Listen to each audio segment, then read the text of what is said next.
gonna go ahead and get started here. Thank you for being here. My name is Ann Van Gordon. I'm with Fidelity National Title. Super excited about this class. If you're part of Rio, you may have seen it. If not, you are in for a treat. JL does an amazing job with this class. I just love it so much.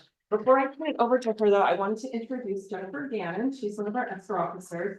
She works with a lot of investors as well as, well, she works with her. Done it all. I mean, you've seen it all, done it all. Do you have like maybe an escrow tip for when into the holidays or New Year's? Escrow tip for everyone. I have two kind of all wrapped into one. So our in-here secure portal, if you're familiar with it as an agent, if you need your final settlement statement for your clients to the end of the year, they should all be in your account. So you don't have to call or request each one individually from your escrow, because it's going to your account, then pull those off and send them on. Also, the nice thing that goes with our in here is our mobile app. The mobile deposit app. So as an agent, you can assist your buyer in taking that earnest money. If they hand it over to you, instead of having to drive it over to the escrow branch, you can do a mobile deposit on your phone on their behalf. So it's accessible for anyone, really. Yeah, great. Well, you're up, lady. Okay. And just a really quick note, for everyone who's an actual agent, have you told me that you're here, right? Okay. Your CE certificates will be in your inbox this afternoon. If you don't see it, give me a holler. Yay. Thanks. Thank you, ladies. You guys are amazing, and thank you for being such a big part of our women's real estate investment community. We really appreciate you. And this is fun. So Julie and I actually paired up on a presentation very similar to this. So Julie Yarnall is my partner in real estate, as well as my co-founder for the Women's Real Estate Investors of Oregon. So, you know, when you get me, you get her. When you get her, you get me. She happens to be at a Rotary. She's president of the Tualatin Rotary Club this year. So she is mad at me for scheduling this when she cannot be here. But usually we do come in a pair. So we did this presentation for our investor community, and Anne said, you know, let's get you certified as a teacher. This is a wonderful message to get out to the greater community. So here I am, and we'll talk about how to analyze a deal for investment today. So a little bit about me. I am a duck, although I don't follow the ducks, so don't. Oh, and I walk around. So if you guys on Zoom have trouble hearing me, please just pop a comment in these first few minutes while Cole's here, because I'm a former school teacher and I tend to wander the classroom. So I'm going to try really hard to stay close enough to the microphone that you guys can hear me. So I am a duck. I worked in corporate America for about 12 years. If you guys are familiar with Tektronix and then what became Xerox down in Wilsonville, that was my home for many, many years. And but my passion was always to teach math. I had a teacher in high school that finally helped me understand the why. And she never taught anything new without bringing us from somewhere where we already understood and then getting us there. And it was just really profound to me. So that's always been my first love, is teaching. So I'm really excited to be here today, even though I'm not teaching math, really, sort of. And then I've been kind of dabbling in real estate since I bought my first home in 1997. I owned it for about 9 years. I added a bathroom and an additional walk-in closet to the back, and sold it for over $100,000 higher. So that was kind of my first experience of adding value to a property and making a lot of money as a result of it. So that is in Milwaukee. It's right off of 43rd. That was my very first house. And interestingly, when I went in to MLS to look it up, somebody just flipped it last year. And I'm like, oh, why wasn't that me? So it's not blue anymore, but so since doing that, my husband and I have flipped our own properties. I say flipped because we typically live there 2 or 3 years. We buy it as a fixer. We live in it, we fix it up. It's been as simple as just updating a kitchen and a bathroom in one property to like fully gutting the basement, putting in new stairs, you know, pretty much all levels. So we've done that to our personal home, now going on my eighth house doing that. And we flipped I have with different partners flipped 3 other properties in addition to that. I have owned rentals in the past, but now that I'm back in Oregon, I'm rebuilding that portfolio. I am a featured agent on biggerpockets.com, which you can find all the information I am teaching today. Bigger Pockets has a podcast, they have a website, they have calculators that go much more in depth as to what I'm going to talk about today. And for those of you familiar with Women's Real Estate Investing Network, they are a nationwide mentorship organization for women. And I was fortunate enough to receive an impact award from that organization for the work I'm doing with Women Real Estate Investors of Oregon. So I'm very honored to have that. A couple of caveats before I dive in. I do have shiny object syndrome. And so in this format, what that means is if you ask me a question, I might go off on a tangent. My students figured this out about me pretty quickly and they loved it and they used it and they would get me off track all the time. So if I get off track, somebody just like throw something at me and get me back on. So I appreciate that. And the other thing I will say is I'm a very happy and excited teacher. So if I overwhelm you today, I apologize in advance. I was adding animations at 1 a.m. because I love this. So if I went a little crazy, I apologize in advance for that as well. So we'll talk today about how to analyze a deal for investment. What we will talk about is single family homes. We will talk about fix and flips. We will talk about buy and hold or buy, rent.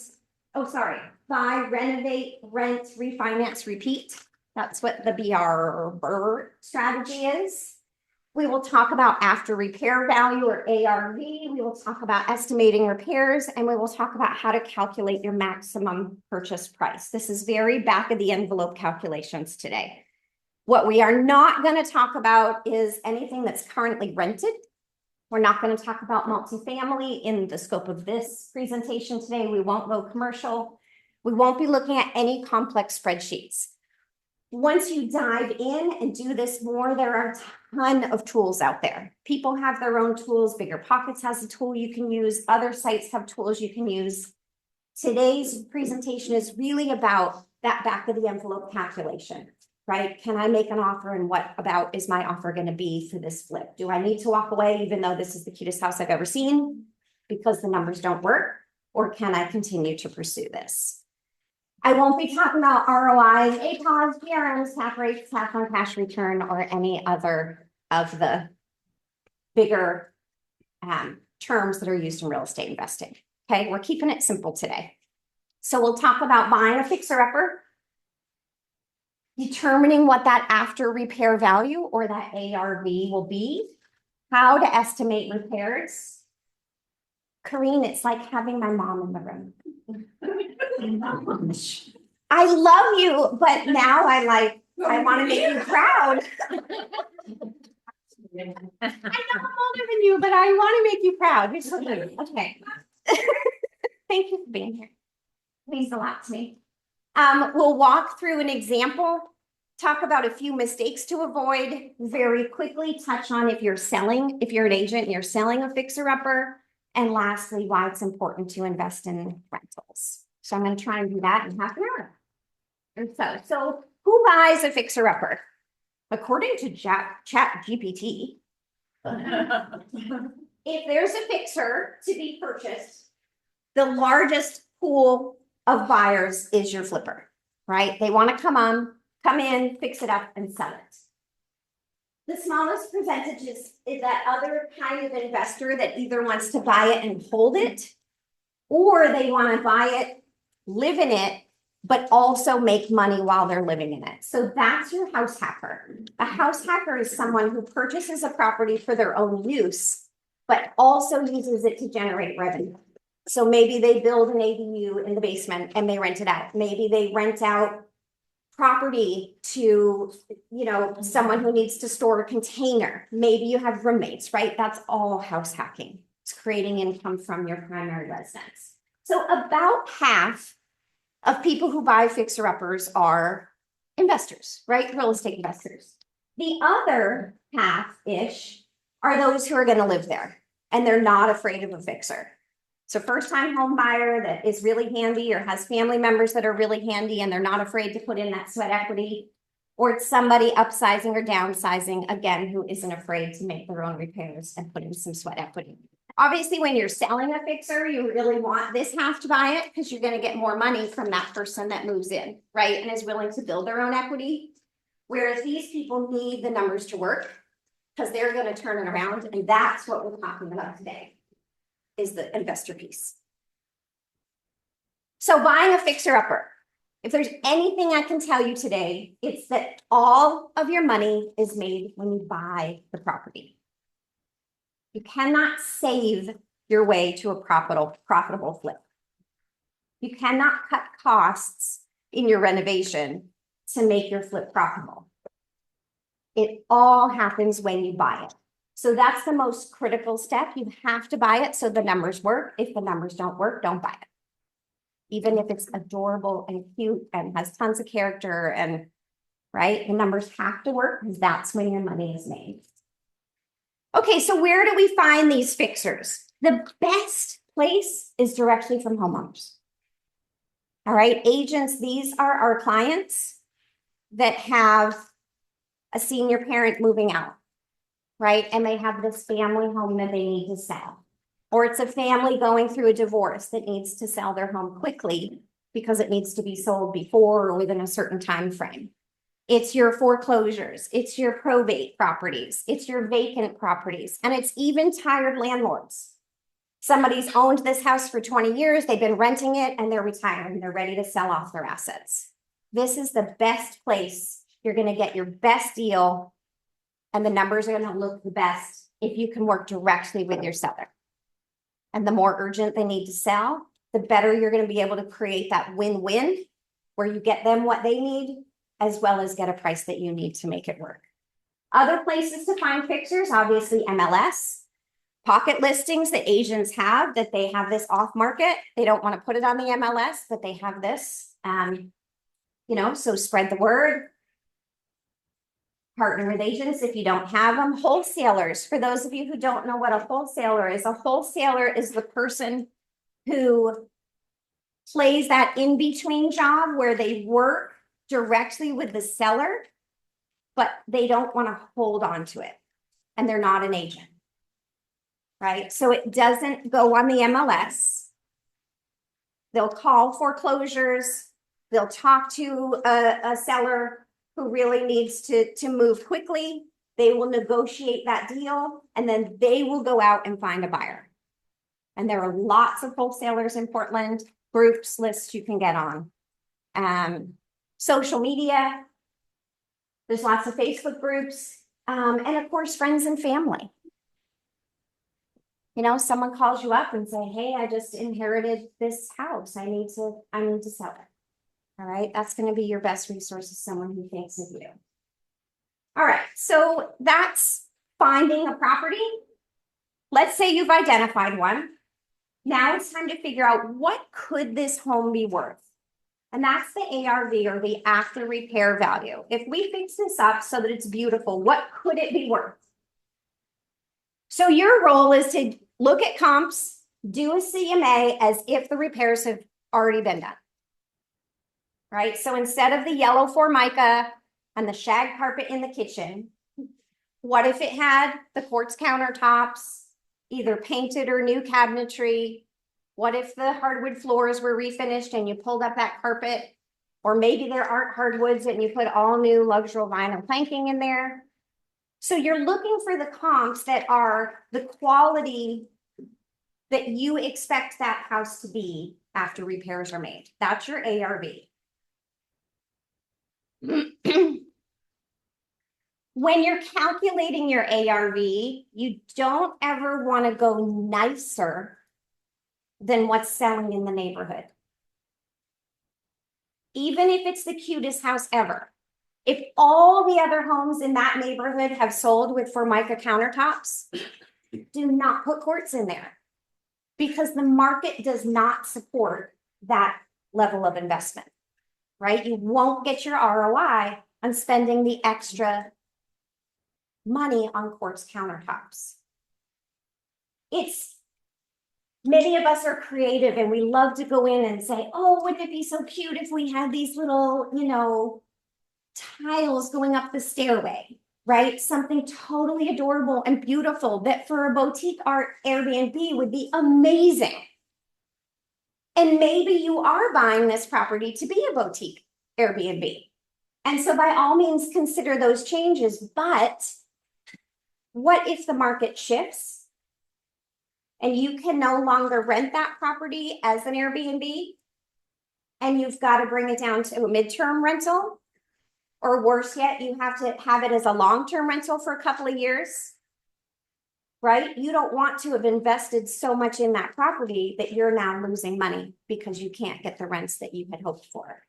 So by all means, dive into Airbnbs. They're an amazing business, but just make sure that you've done your research and that you're not in a position where you're going to lose so much money if you have to back away from that short-term model and accept less for rent. Be conservative. Don't go, if you come up with a range, don't pick the high end of the range, right? You want to build in some ability to have some flexibility in your prices. This is the most important assumption you make, what that house is going to be worth when you're done, especially if you're selling it, because that's everything. You got to sell it for that price. And everything we calculate is based on this. So don't shoot too high and take your time. Okay, if you're not an agent, there's lots of agents in the room. Raise your hand if you're an agent, if you don't mind. Okay, so we've got a couple of people. You've got plenty of pickings here, right? Partner with an agent. You create that partnership and I actually had a call this morning saying, I think I'm, a non-agent. I think I know how to do comps, but I really don't want to. How do I find an agent? And I said, anybody who knows and loves you will help you because this is a relationship business. So. That's a good question. Yes, please. I am not an agent, I'm an investor. Is this calculating an ARV something that the agents help a potential buyer with? Yes.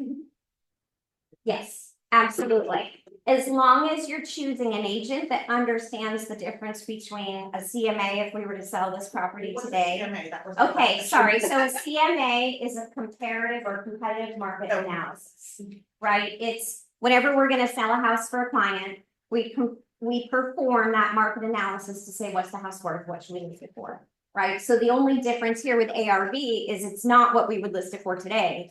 It's if it was done and it was just like the comps, what would its value be? Yep. So absolutely, investors, agents may look at that. Could also be called the BPO. Price. A broker's price payment. Yep. Yeah. Okay, so we're looking at properties, we're finding cute ones. We've found one from a family member, or we're looking on MLS, or we have a friend that's a lawyer that's referring us these properties that need to sell quickly. We're able to take a look at that property and determine what its after repair value would be. Now we need to know what's it going to cost to fix it up. And this is truly the back of the envelope portion for sure of our training today. Because we're not doing any complicated spreadsheets, right? Okay, so when you're estimating repairs, you do not need to bring a contractor on the property yet. You can go look at it, and if you have a contractor you know and love, by all means have them come along. But it is not necessary to have your contractor estimates at this point. Once you get under contract, by all means, get your contractor over there. In fact, get 3. Consider the big 5, right? You're walking through the house. The windows were recently replaced, but it needs a roof. There's a crack in the foundation. The electrical is old. The plumbing has lead pipes. And the HVAC, or that's the one I said that was just replaced, or windows. These are your big 5 expenses, and windows kind of falls in there too. Your roof, your foundation, your electrical, your plumbing, your HVAC. The condition of these big 5 determines what level of renovation is needed. So a cosmetic flip. Okay, you may have seen these terms in advertisements for properties, right? Easy cosmetic flip. Okay, that means you can come in, replace the floors, paint the place, maybe put in some new kitchen countertops.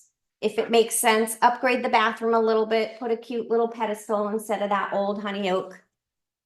But it's just cosmetic. You're not touching any of those big 5. I think of it paint floors. And it's a little bit of kitchen and bath as well. That's a cosmetic. A moderate is where it's all the cosmetic, but it's also, it needs a roof. And also it needs new HVAC. Now we're at a moderate remodel, where you've got some of your big 5 in addition to making it look pretty. And then a heavy renovation, this house just needs everything. Or almost everything. Maybe the foundation's fine, yes. How do you classify walls? So something where they've been mid-renovation, someone's now abandoned it, and there's still walls, is that? Yeah, if it doesn't need any of the big 5, but it does need all new sheetrock, that's a pretty big expense. Sheetrock's not cheap these days. So I might estimate somewhere between cosmetic and moderate. You know, kind of a light moderate, if that makes sense, right? Your systems are fine, but some happy-go-lucky DIYer, right, started taking down walls and then realized, oh crap, this is load bearing, right? Yeah. And I'll give you some numbers to tie to these, so you just want to kind of find that midpoint. So here's your back of the envelope, your quick and dirty calculation. If it's a light renovation, take the square footage of your property times $50 a square foot. I guess I should have said a disclaimer. I am not an accountant. I am not a lawyer. I am not a certified blah, blah, blah, blah, blah, blah, blah. This is my opinion based on my own personal experience and collaborating with other flippers and investors like me. I had someone who runs another networking group in the Portland area. He uses 35 square feet for a light. Okay, I'm not that good yet. If you're running more than one project and you can bring your painters in and they shoot 2 weeks and they've just painted 2 of your properties, you're going to get better rates, right? So some of this depends on experience, but I would say for someone coming in and doing this, their first, their second, until you have those contractor relationships and you're bringing them a ton of business, $50 a square foot is pretty fair. If you've got to fix some systems, in my head, I typically think those are all about $10,000, give or take. A roof might be 15, but electrical might only be 5. So if you've got a moderate, about $75 a square foot. Yes. Jill, what class of property are you talking about when you're talking about these estimates? Is it a 500K home? Is it $1 million home? Is it a $2 million home? That's a really good point. I am speaking from experience with those homes that are more on the first time buyer scale, right? So you're under 700, I would say, as a final price, right? A luxury end home might very well be at a higher rate just because of the details and the finishes and the woodwork and all the things that So you're make the home saying luxury. under 700 for ARB. Yes. Yes, that's a great question. Okay, you go into a house and it basically needs everything, you're talking about $100 a square foot. So $1,000 square foot home, cute little one in Portland, right? 1,000 square feet, little 2-bedroom, 1 bath, maybe. That's $100,000 rent. Maybe you could do it for less. Great. But if it needs everything, it's gonna be 100 grand. So I just flipped a house and yeah, Dan. I'm sorry. No, you're fine. Are you using a contractor, or is it DIY or both, or? I'll talk about DIY. This is using a contractor. Yep. Yep. I just flipped a house in Newburgh. It needed everything and my budget was 120. Actually, I think I landed at 123. And it was about 1,300 square feet. Julie and I flipped a house in Selwood that was 1,200 square feet. Our budget was just under 100,000 and we did not replace the roof. So you might be able to do it for a little less, but when you're doing a back of the envelope, can I make an offer on this property? Is this something that I might be able to buy? That's a really nice conservative that builds in a contingency that you might need. Yes, sir. It's including your holding costs, or is this just for the? This is just for the reno. Yep, we'll talk about holding costs here in like another slide. All right, any other questions? Will you talk about how long how long did it take you to? Yeah, I don't have that built in to today in terms of time frame. In your examples, how long? You certainly, part of the calculation that we'll get to includes holding costs, right? The things that are variable to that is if your reno takes 6 months instead of 3 months, obviously that's going to impact you, right? But again, we're trying to be conservative with all of our calculations today. So unless it's you should, I mean, there's always risk, right? There's always risk. All right, so we've looked at how to find the after repair value. We've talked about how to estimate repairs for that property. Now let's figure out how much can we pay for this house? What's our maximum purchase price? Once you have those two values, if you're flipping the house or if you're renting the house, it's a little bit different.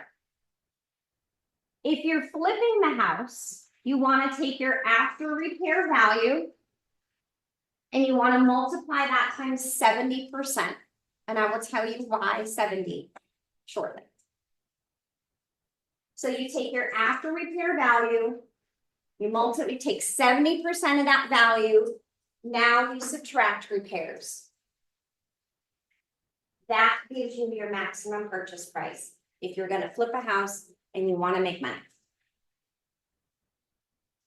That builds in things that you don't know about.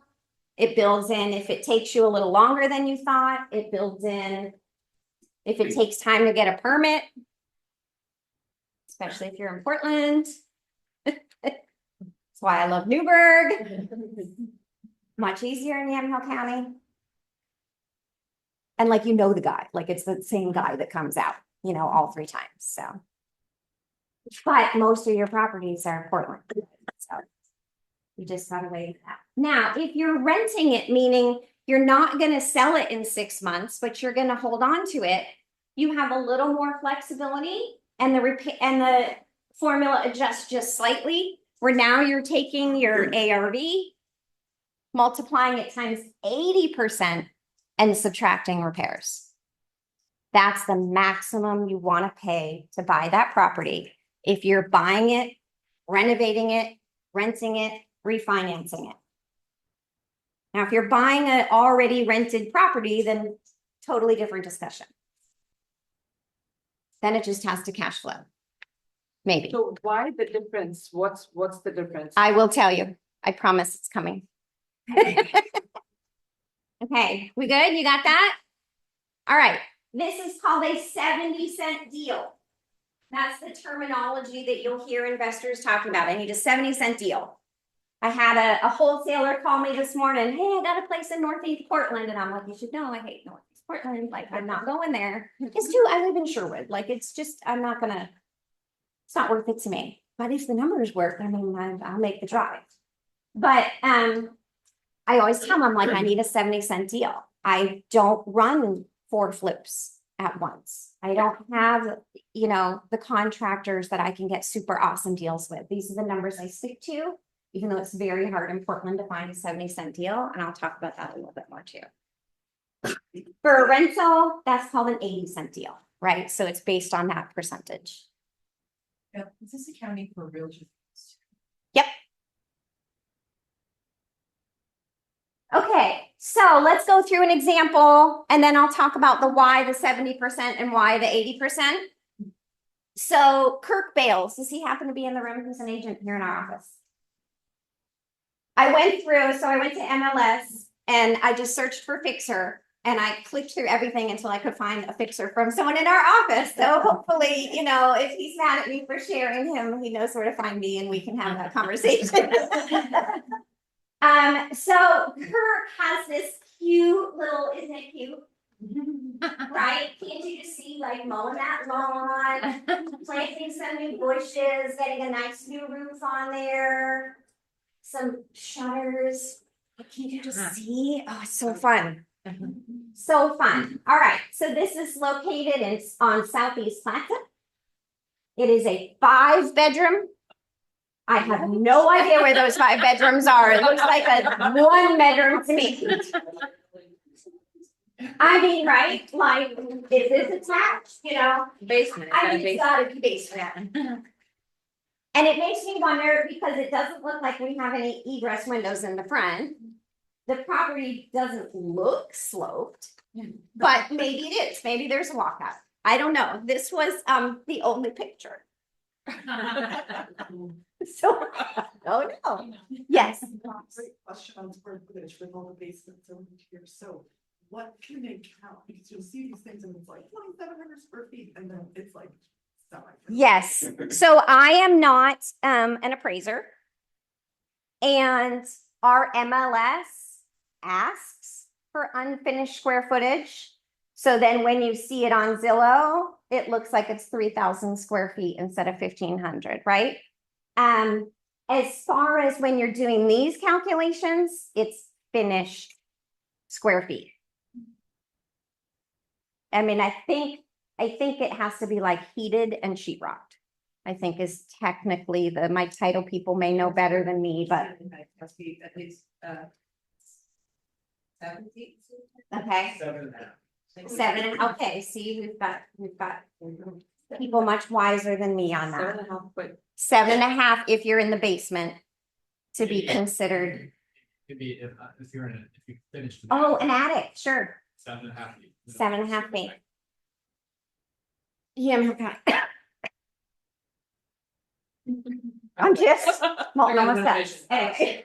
7 feet, 5.5. Right, yeah, right, but it just depends on the inspector that comes through, ultimately, if they'll approve. Right, sometimes it just is the mood that they're in. So anyway, this is the 5-bedroom, 1.5 bath. It is over 2,000 square feet. And it is currently listed at 400,000 in MLS.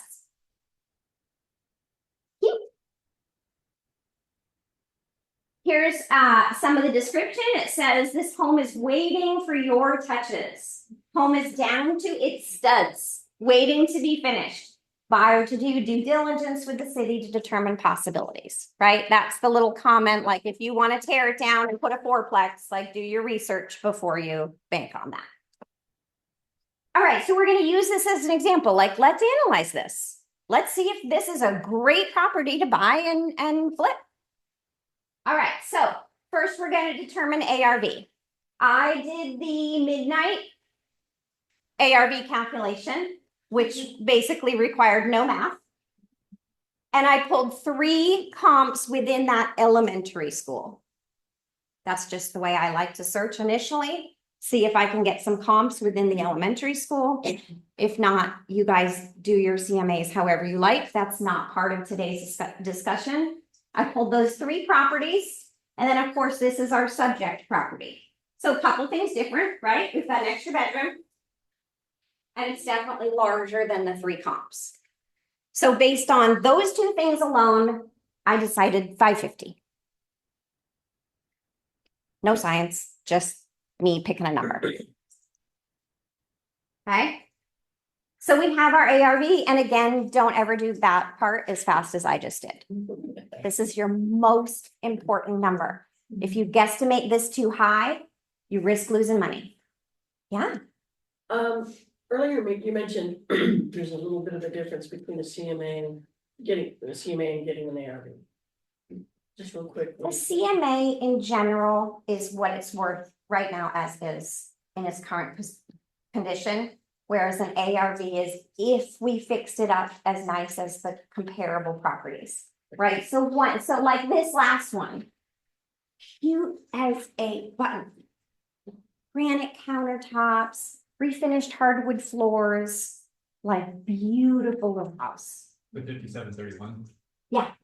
I was gonna ask, like, were all of these like renovated? Right, you need to go through that. I started to put that in last night and I'm like, nope, I'm gonna get in the weeds there, like, you guys gotta do your own CMAs. So the only thing I considered was bedrooms and square foot. That's where I came up with 550. But I am assuming that I'm finishing it to look like the comps. In some cases, you will find that 420 really isn't a comp. Because it was a sweat equity property, right? Maybe just a cosmetic fixer, not down to the studs like this place. And so you might want to throw that out because it really isn't comparable in condition. All right, so we're going to assume we have an ARV of 500,000. Here again is the details of our subject property. It says it's down to the studs. So what kind of a renovation do we have here?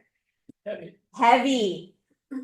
This needs everything. You saw it, looked like it needed a roof. Maybe it doesn't need foundation, but the fact that it's down to the studs and there's no sheetrock, this is absolutely a heavy fixer.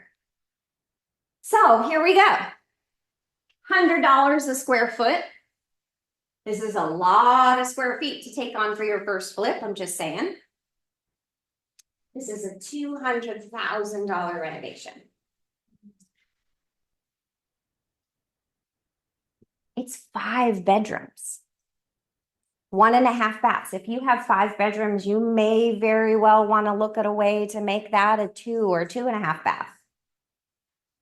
If you really want to get the value out of it, and a 4 bedroom, right? Maybe you're making a primary suite. And when you start moving plumbing around and electrical around, or you move the kitchen to the back of the house instead of the entryway, that's not unrealistic for that many square feet. So that's what we're going to assume for today. So now, how much can we pay for this house? ARV, we decided, is 550,000. We've got a $200,000 renovation. So we're going to calculate our ARV times 70% minus the repairs. There's your calculation.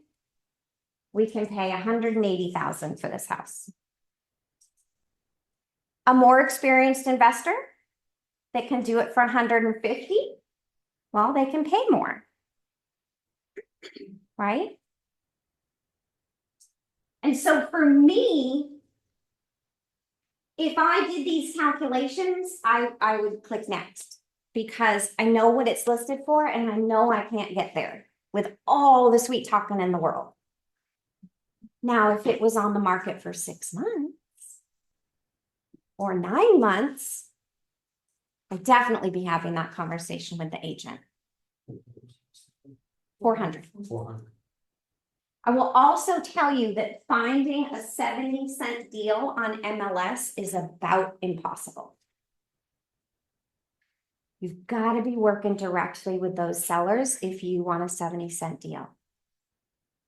Wholesalers who work with the sellers and then bring the house to you typically advertise 80-cent deals.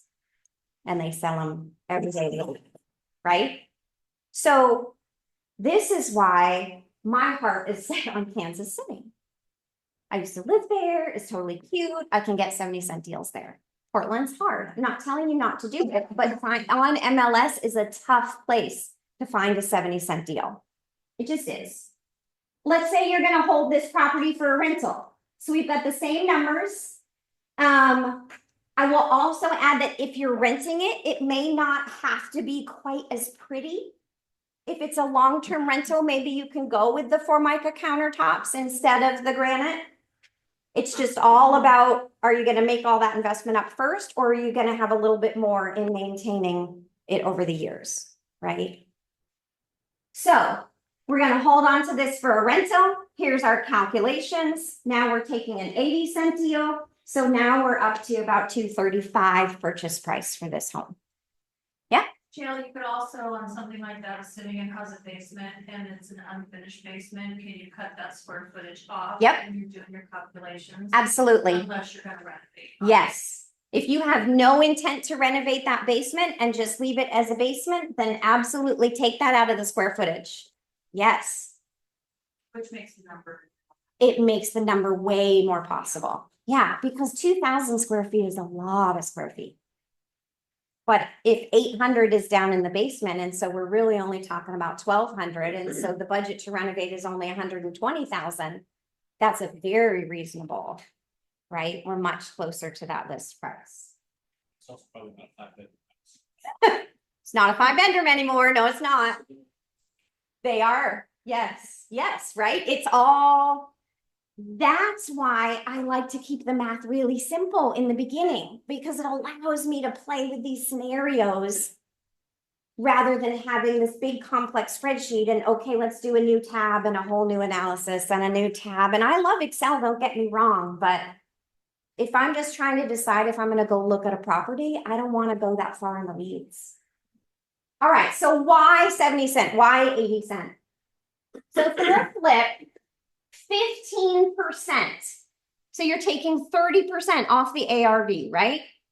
15% of that is the costs to do the deal itself. When you purchase the property, this pays for your closing costs. It pays for your points, hard money lenders, and that's a whole nother talk is how to finance this. And there's lots of ways, and it doesn't take a lot out of pocket, but a whole nother day. You're probably paying points up front when you close that loan. Any other closing costs? For the 6 months that you own it, that you're renovating it and it's on the market, you have holding costs. The most expensive being the interest-only payments to your hard money lender. But it's also utilities. Right? Anything else associated with owning that property during the time that you're fixing it. And then it's the cost to sell the home at the end. It's your staging, it's your photography, and it's your sales commissions. So it kind of works out kind of like 5%, 5%, 5%-ish. This is why that 15% is so important. So the flip I just sold in Newburgh, I ended up having it 7 months and 3 days. And I know that because I had a private money loan for part of my down payment. And it was a 6 month with an automatic 1 month extension. And it delayed over a long weekend. So instead of closing on Friday, which was literally the day my private money loan was due, it got delayed till Tuesday, right? My number was 14.8. That's how much it cost me to do that deal. All my hard money, my private money, my utilities, all my interest payments, 14.8%. So make sure you've got this solid. And this is where, again, we had this question, right? Well, what if it doesn't sell and now we're holding on to it through the holidays and we've got another 3 months? Well, unfortunately, that will probably come out of your profit. Which is why you also don't want to skimp on this, because this is your contingency. And I am wrapping up, I promise, back there, Nick. I saw you, I'm like, oh no, it's 12:48. Oh, no, joking. Okay. So this is why now 15% on a $500,000 ARV, right? What's that, 75,000? That may seem like, wow. One deal, 6 months, 75 grand. Yeah, but what if you own it for 9 months? Like that starts taking away your profit.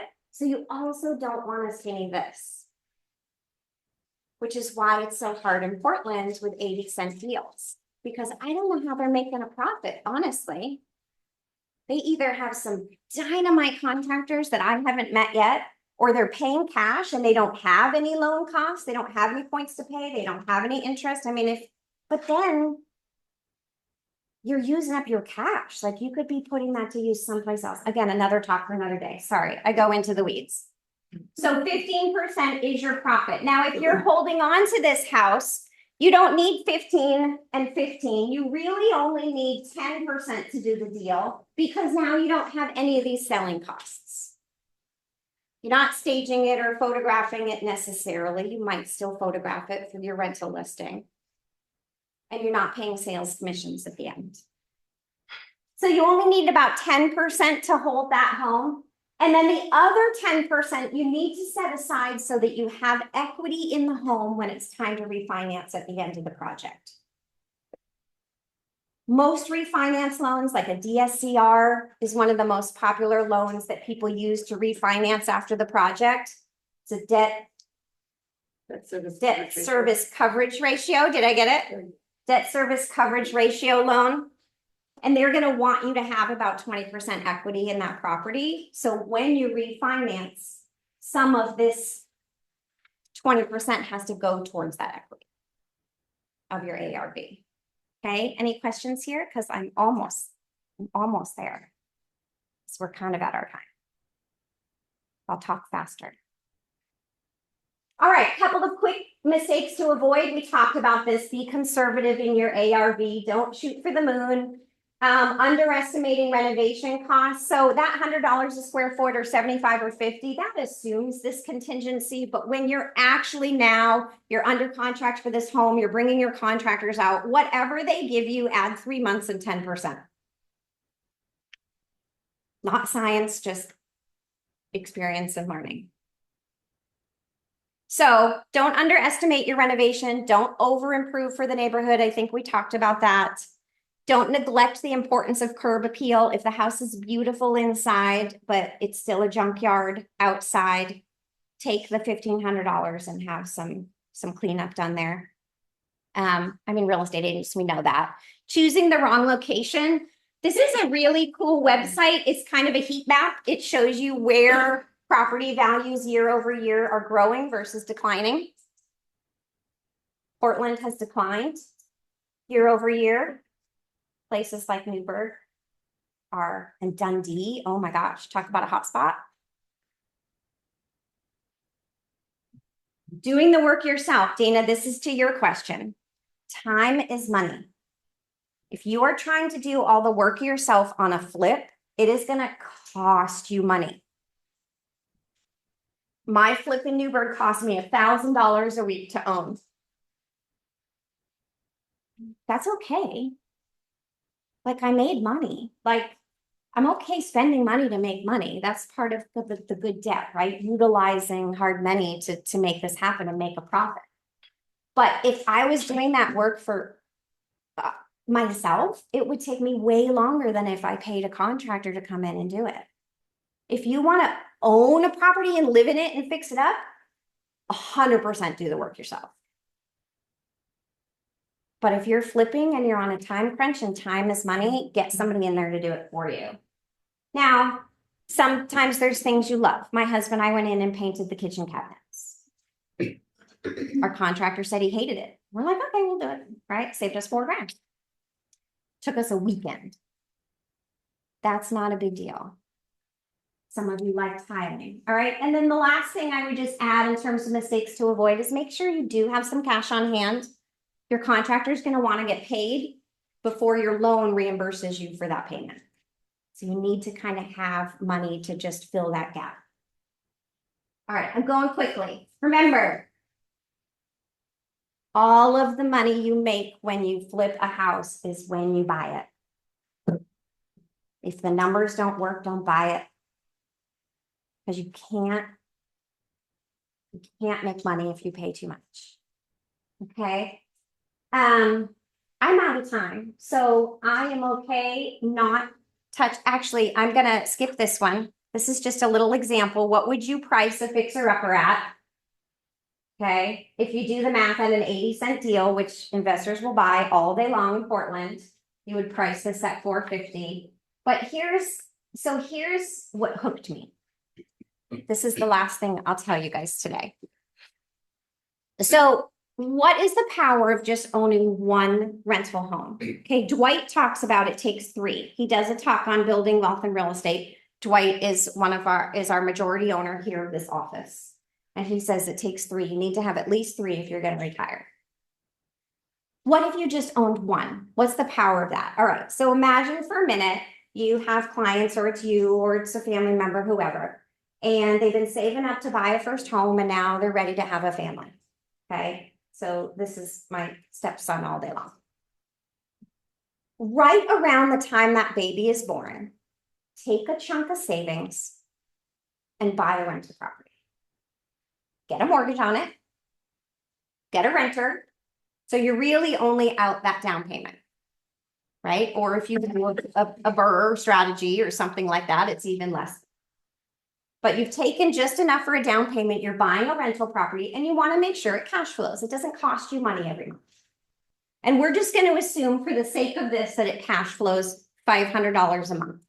So the difference between the rent that comes in and what you pay in your mortgage and any maintenance costs differs about $500 on average. At first, it might be $50, but in 10 years, it might be $1,000, right? Rents go up, but your mortgage payment always stays the same. So let's just say you have this rental property now, and on average, it cash flows $500 a month. Take that $500, don't put it in your personal checking account, put it towards the mortgage on that property. Not only is that property funding itself, but now you're paying off the mortgage faster with the cash flow that it creates. In 18 years, that kid that you bought this house for, in essence, is ready to graduate and move on in life. And because you've been putting this extra $500 a month toward the mortgage, you now in 18 years have a paid off rental. Now you're getting monthly rents every month, but you're not paying a mortgage on it anymore. So this is the idea that blew my mind. What if you sold that house? You've got 500,000, 700,000. You send that kid wherever in the world they want to go to college. You seed a business for them. You buy them a home.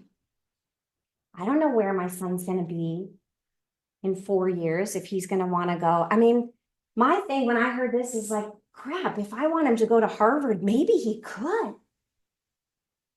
Right? Because prior to this, I can't figure out how to pay for Harvard. I don't have wonderful old money, but if I could sell a house for $750,000 when he graduated high school, what?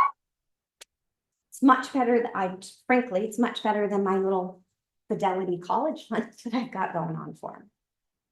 You know, it's going to be maybe 50 grand and he still has to get student loans, whatever. I'm at my time. So that's why I got here. I hope this was helpful to you. I had fun. I love doing this. Thank you. I'm so honored to have some of the offices in this room. I got Dad now in the back, so.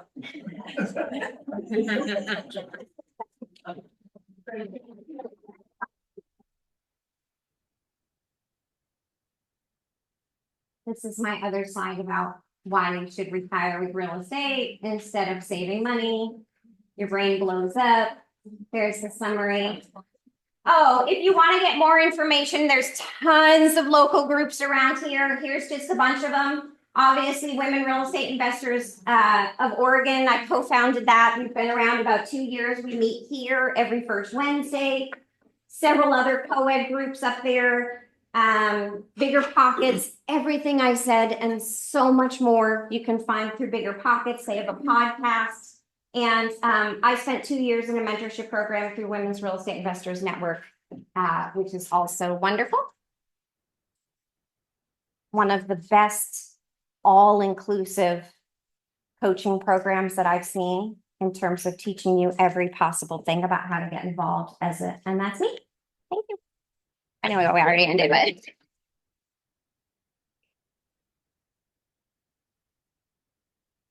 Thank you.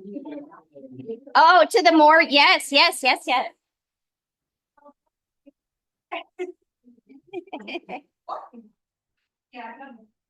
Oh, you didn't get lunch, please. I see more.